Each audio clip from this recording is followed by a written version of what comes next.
The queen's blade was descending toward my neck when her 7-year-old daughter threw herself between us and screamed the sacred words of the guardian ritual. "I choose him," and I watched the most powerful woman in the Empire freeze mid-swing because her child had just made a human prisoner part of the royal family. The execution platform, silent except for my heavy breathing, was filled with thousands of Velkari warriors. They had come to witness my end, their eyes unblinking as they stared down at me kneeling on cold stone. I closed my eyes, trying to imagine anything else. Home, a distant memory of sunlight through tree leaves, back when the world seemed full of hope, and not this endless void. The blade began its descent again, glinting under whatever light filtered into the enclosed space below the platform's canopy. The crowd held their breath, as if waiting for my final heartbeat to echo out loud enough for them all to hear it die. Then came a child's scream cutting through like fire. "Stop!" followed by small feet thundering across stone, and then silence. I didn't understand what was happening until I saw her. Princess Lyra, 7 years old with hair the color of snowflakes falling in moonlight, standing tall before me despite being shorter than half my height. Her tiny body shielded mine from view as she faced Queen Seraphine directly. No trace of fear on those wide eyes. "I choose him," she shouted again, her voice ringing out clear and strong against the shocked murmur that rose from around us. My heart stopped cold in my chest at her words. What kind of magic was this child weaving? "Lyra." Seraphine's tone held a mix of disbelief and deep emotion I couldn't quite place. "Move now." But Lyra didn't budge an inch. "I invoke the guardian ritual," she declared solemnly. "I choose this human as my protector." Seraphine's hand, holding her blade so close to us, both it could have nicked a strand of Lyra's hair with any slight slip in her grip, wavered visibly now.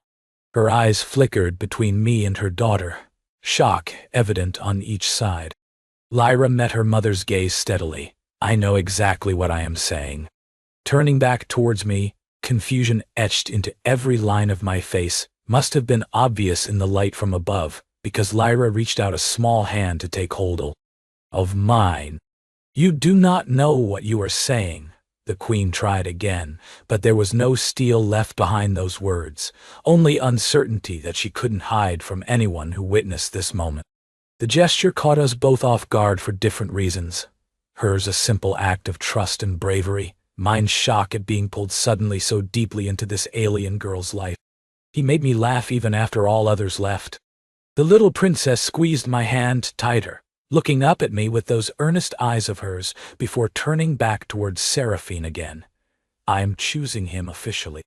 Every warrior around us seemed to hold their collective breath as if they too understood the gravity and finality of what was happening. "He told me stories when I was scared," she explained calmly, though everyone could hear the tremble in her voice that betrayed how difficult speaking these words must have been. "He played games with me when I felt lonely." No one spoke out against Lyra's choice. No arguments, protests, or requests for reconsideration were raised, even from within this elite group who had come today specifically to see me executed. An enemy. But Lyra shook hers just the same way. More fiercely, perhaps because of how small she looked compared with everyone else here around us, but defiant nonetheless against any objections that would be made to take away her right. "Now." Seraphine lowered her blade slowly now, shaking her head in disbelief as she let it rest finally on its guard again. "Lyra, he is a prisoner, and from this moment forward, he is more." With the strength of a little girl who had just defied one of their most powerful rulers in favor of someone they cared about deeply, an act witnessed by all assembled here today, including those tasked with enforcing her decisions, Lyra turned back to look up at me once again. "I will explain everything. That's what friends do." Seraphine sheathed her blade finally after another long moment staring down between us now, as if seeing something completely different about this scene from the one which had begun just moments ago. Sentence was still being carried out in full view of all assembled. Now you cannot. I gazed down at Lyra's small hand holding mine, feeling a warmth spread through me, despite everything else that had just transpired around us, from the crowd's murmurs of shock and awe to the realization dawning in Seraphine's eyes as she stepped back away from this sudden change in fate, which could only mean one thing for her daughter now. "He's my friend," she corrected firmly, releasing me only briefly long enough to reach out and tug on my arm until I was standing too. "Congratulations, Queen Seraphine," said softly, but with clear authority. "You are going to die." Princess Lyra, by invoking the guardian ritual, had claimed me as part of their royal family. No matter how much it might seem like an impossible turn of events, given who I, Seraphine, paced like a caged predator across this austere room, her silver skin glistening under the harsh fluorescent lighting. Her white hair fluttered around her shoulders as she moved back and forth, each step echoing off the metal walls. She was clearly in turmoil, her expression shifting from fury to confusion before settling on an unreadable mask of resignation. Jake sat under heavy guard, Velkari warriors flanking him like sentinels, and watched Seraphine with a mixture of fear and resolve. Lyra refused to leave his side. She clung tightly to one of the guards, her eyes never leaving Jake's face as if reassuring herself he was still there. Seraphine finally came to an abrupt halt before them. "Explain," she commanded in a voice that echoed through the chamber like thunder. "How does my daughter know you?" Jake cleared his throat and met Seraphine's gaze with surprising calm. 3 months ago, Lyra found her way to the prison levels. He paused for a moment, recalling the day their fates first intertwined. "Curious about humans, I suppose?" Seraphine's expression darkened momentarily before she urged him on. "She came back again and again," Jake continued. "No one else played with her. No attendants were brave enough to tell her stories or engage in simple conversation." He shrugged, his voice steady despite the weight of his words. "I had nothing but time, so I talked to her when she visited. We told tales from Earth, of rabbits and tortoises, dragons and knights." Lyra tugged on one of Jake's hands, drawing him back into their shared memory with a small smile. Seraphine's eyes flickered between father and daughter, narrowing as if searching for hidden motives or deceptions in both sets of features. "You befriended my daughter," she stated more than asked. Jake nodded once, his tone firm yet gentle. "She was lonely, Seraphine. I wasn't trying to be her savior. I just wanted someone to talk to, too." Lyra leaned into him then, her small frame pressing against Jake's side for comfort and support. "He never used me," she added quietly, but with conviction. Her eyes flashed up at the Queen before settling back on Jake.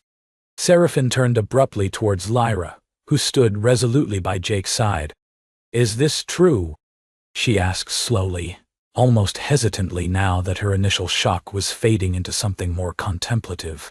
Lyra nodded vigorously, looking straight ahead with unshakable resolve in those wide green eyes that mirrored Seraphine's own, but held a warmth and innocence she had never seen before. "He's the only adult who ever treated me like me," Lyra explained softly yet clearly enough for all present to hear her every word. "He told stories when I was scared, played games with me when lonely," she continued without pause, releasing Jake's hand long enough to gesture towards him emphatically. "Made laugh even after others left." Seraphine's jaw tightened at this admission before loosening again as if the realization of what had happened started sinking in bit by painful bit. She looked back down then from Lyra's determined face over to Jake, who stood quietly waiting her next move. "You are now responsible for her safety, education, and well-being," Seraphine stated, finally turning fully towards him once more with authority that cut through the tension like ice against stone. "You hold parental authority second only to mine." Jake's mind froze at these words before slowly processing their implications, responsibilities he never expected or desired, but could not deny given Lyra's decision. "Her what?" His voice came out almost as a whisper, shock resonating in each syllable. Lyra beamed up at him with infectious joy.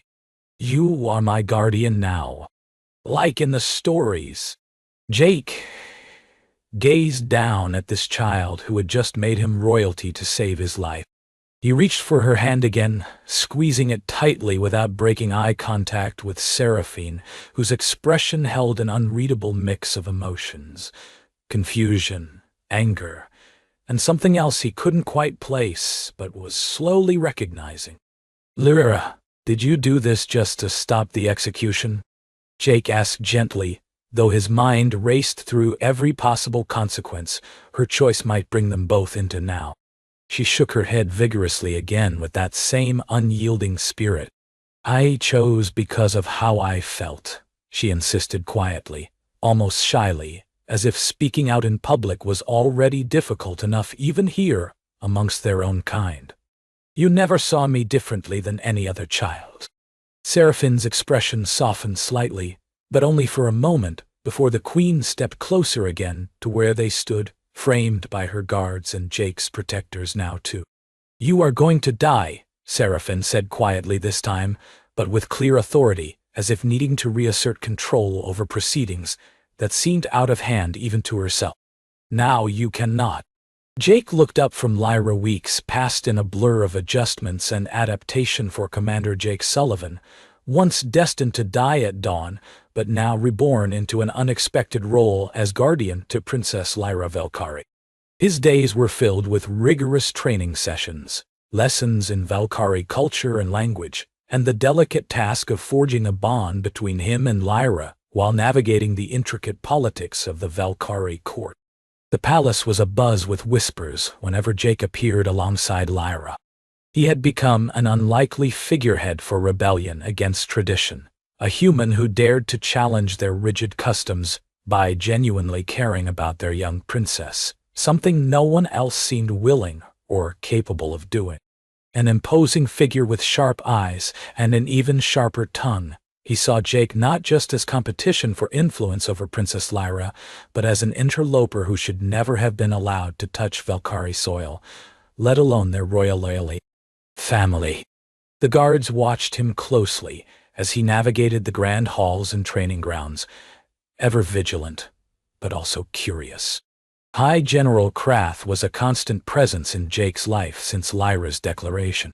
One afternoon, during a particularly tense sparring session in the palace training grounds, Krath cornered Jake. "You manipulated my sister's daughter," he accused through gritted teeth. Jake set his sword down and turned to face him directly. "No manipulation happened here," he replied calmly but firmly. "I told her stories. She made her own choice." Krath sneered, a contemptuous expression twisting his features. A child too young to understand the gravity of such decisions is easily swayed by flattery and false promises. His eyes narrowed with suspicion and anger. Jake shrugged nonchalantly, but there was no mistaking the steel in his voice. "Maybe I did what your mother should have done a long time ago, cared for her child instead of training them to be warriors from birth." The High General's face turned red with fury at this slight against Seraphine's parenting methods. He clenched and unclenched his fists, restrained only by the knowledge that he could not touch Jake directly without causing a diplomatic incident. "You are not worthy of the Guardian title," Krath spat finally before turning on his heel to storm away from the human who had managed to outmaneuver him in one fell swoop by winning over their princess's heart and loyalty. Jake watched as Krath disappeared around a corner, knowing he needed to be more vigilant than ever now. The High General's words rang true. They were not unwarranted accusations, but reflections of how the Valkyrie society viewed this change at its core. It was an affront to their very way of life and structure. Training sessions became even more intense after that confrontation, each one a potential setup for Krath's revenge plot. Jake had served in enough military conflicts back on Earth to recognize when someone was planning something sinister under the guise of everyday activities like sparring or drills. One fateful day during Lyra's afternoon training session, a regular routine meant to improve her combat skills and awareness. Jake felt an unexplainable tension ripple through him as they sparred with wooden practice swords. The moment seemed frozen in time before a blur caught his peripheral vision, a dark figure moving swiftly towards them, intent on causing harm. Without hesitation, Jake shielded Lyra behind himself, just as the assassin's blade sliced down where she had been standing moments earlier. Instinct took over. He fought off and captured the would-be murderer while keeping Lyra out of immediate danger. Medics rushed in amidst chaos to attend to both victim and attacker. In those critical seconds, Jake glanced at Lyra, who was crying silently as if she couldn't believe her guardian had once again saved her life, despite facing impossible odds yet again. Seraphine arrived soon after hearing the commotion from a distance through palace corridors lined with guards and servants rushing about on command. Her arrival brought order to the chaotic scene where medics were now examining Jake's wound while interrogating the captured assassin for details of his mission, clearly aimed at removing an unwanted human presence by any means necessary. Her eyes met Jake's tired gaze as he lay wounded but conscious, blood seeping from a deep gash across his shoulder. He confesses, one medic reported urgently to her without breaking eye contact with the Queen. Again! Jake managed a weak smile through gritted teeth, wincing from his injury, but offering reassurance to the princess beside him. That's what guardians do. Seraphine stepped closer now that everything had been taken care of and her child was safe once more. Lyra clung tightly onto Jake's hand even now that she wasn't physically in danger anymore. She looked up at Seraphine pleadingly before addressing him again. "You saved me." She bent down slightly on one knee so she could look directly into Jake's eyes without towering over them both, their positions remarkably equal despite the difference in status. "You will live," Seraphine commanded firmly, yet with a surprising gentleness not often seen from this cold-hearted ruler who seemed immune to such displays of emotion otherwise. Her gaze drifted momentarily back towards their daughter now, a silent acknowledgement that Jake's heart swelled as he gazed at the young girl who had chosen him over everything else, over tradition, her mother's expectations, even death itself. She ordered her medical team forward again decisively to ensure his survival at all costs, rather than allowing nature's course, after witnessing how far he had gone already for Lyra's safety. He carefully squeezed her fingers back before turning his attention toward the door where footsteps approached quietly. Seraphine entered, moving with an eerie grace despite the turmoil within. The Queen's silver skin seemed almost luminous in the dim light of the medical wing as she observed Jake and Lyra for a moment from the doorway. She then walked over to take a seat in another chair opposite them without disturbing their sleep. Her presence was weighty, but there was an unfamiliar quietness about her that made him pause. "She refused to leave," Seraphine began softly, almost under her breath, as if speaking more to herself than anyone else present. "Through a tantrum worthy of a warrior." Jake smiled weakly, still feeling the lingering effects of pain and medication from his wound, but also touched by Lyra's fierce loyalty. "She is stubborn," he murmured. Seraphine turned those intense eyes toward him, studying Jake with an unaccustomed intensity that made him feel exposed yet oddly understood at the same time. She continued after a momentary silence, her tone pondering and reflective. "I have ruled for 30 years, she admitted quietly. "I thought I understood strength." Her gaze drifted to Lyra once more before returning back to Jake's own. "My daughter taught me that I was wrong." Jake didn't know what to say in response as Seraphine continued her thoughts aloud, breaking down the rigid walls of formality between them, for perhaps the first time since he'd arrived at Velkarit. "Strength is not the blade," she said finally with a quiet certainty. "It is what you protect with it." Jake's mind raced to comprehend this new revelation from the Queen, whose life had been defined by war and power struggles. He felt as if he were standing on unfamiliar ground, trying to grasp why his actions, a human prisoner of war who befriended her daughter, could have such an impact. You had nothing to gain, Seraphine continued, by befriending my child. You had everything to lose by protecting her. Jake could feel the weight of those words as she spoke them directly into a silence that felt charged with newfound understanding between them. The queen rose gracefully from her seat and moved toward the door, but paused again before leaving. I do not understand humans, Seraphine confessed, looking back at him one last time with an expression he couldn't quite decipher. But I am beginning to understand you. With those final words, she left Jake alone once more with Lyra's sleeping form beside him. As the door closed softly behind her, a palpable sense of change lingered in the air. Moments later, Lyra stirred awake from where she had been resting against his bed. Her large eyes blinked sleepily before focusing on him again clearly. Is Mother angry? She asked hesitantly. Jake shook his head slowly with a small smile tugging at his lips despite lingering discomfort. I think she is figuring things out, he replied, trying to convey reassurance through the simple truth of her situation, now changing rapidly underfoot. Lyra's face brightened into a relieved grin, as if confirming what Jake had just shared. She climbed carefully onto his bed beside him, mindful not to disturb any medical equipment or aggravate his injuries further. She is slow sometimes, she admitted with an endearing shrug of her small shoulders. But she learns. Jake held out both arms gently, inviting Lyra closer, even as he winced slightly from movement near the wound on his shoulder. He pulled her close, despite it, and she snuggled against him gratefully. I am glad I chose you, she whispered honestly into his chest, where they were resting together like this. Something never before considered possible now that Jake had become more than just another human prisoner in Valkyrie eyes. I'm glad you did too, kiddo. As Lyra slipped back to sleep against him once more, content and safe, Jake watched Seraphine's retreating figure at the door of the medical wing for what it truly represented. A shift in an empire's perspective, a glimmering light where darkness had long reigned.